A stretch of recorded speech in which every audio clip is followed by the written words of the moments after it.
आम्ही सासरवाडीला चाललोय. त्या दरम्यान हे माकणी धरणाचं पाणी आहे. अक्षरशः ह्या पाण्याला बघितल्यावर माणसाच्या जीवाला असं आम्ही जास्त म्हणजे असं पाणी वगैरे असं म्हणजे आम्हाला भीती वाटते.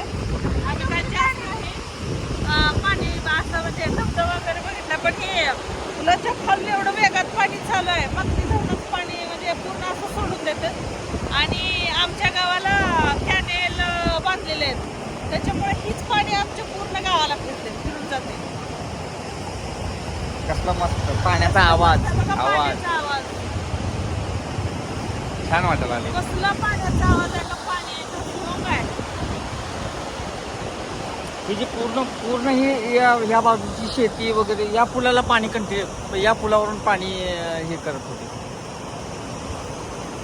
आणि ही नवीन म्हणजे आम्ही इकडून यायचं बंद केलं, आम्ही जातो औसामार्गे, पण ही नवीन पूल केलेला आहे. ह्याच्या आधी खालून म्हणजे इथून रस्ता होता, खालून पहिला जायचा. ही रस्ता तर आता राहिलाच नाही, पूर्णच वाहून गेलाय, काहीच नाही राहिलंय आता तिथं. दाखवा साहेब. आणि जेवढे काय ह्याचे म्हणजे माकणीच्या धरणा शेजारचे किंवा ही अशी वाहत्या पाण्याची जेवढी काय शेती आहे बाजूची, तेवढी उन्हाळा पावसाळा हिवाळा तुम्हाला कुण्याही ऋतूमध्ये, उन्हाळ्यात तर एवढी हिरवीगार दिसल की विचारच करू नका. कारण असं वाटणारच नाही की उन्हाळा आहे असं. आणि आमच्या इकडची शेती एवढी चांगली आहे, एकदम काळी कुळकुळीत आणि पीक पण चांगलं निघतंय. आणि ह्यांच्या गावची उगा म्हणजे हलकी आहे त्या जमिनी. यांचे गाव म्हणजे आमचं गाव माझ्या आईच्या इकडे म्हणजे माकणीपासून इकडला एरिया पूर्ण एवढ्या काळ्याभोर जमीन येतात. आणि यांच्या इकडच्या जरा अशा तशा त्या आमच्या इकडच्या. हो सॉरी, आज चुकलं माझं. अगं बाई जरा हे करू नको, जाऊ नको तिकडं. थवा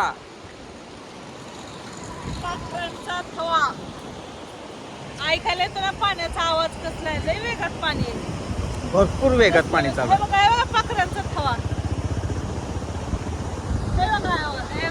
आपल्या इथं कसलं भारी उडत. अगं पळापळी करू नका.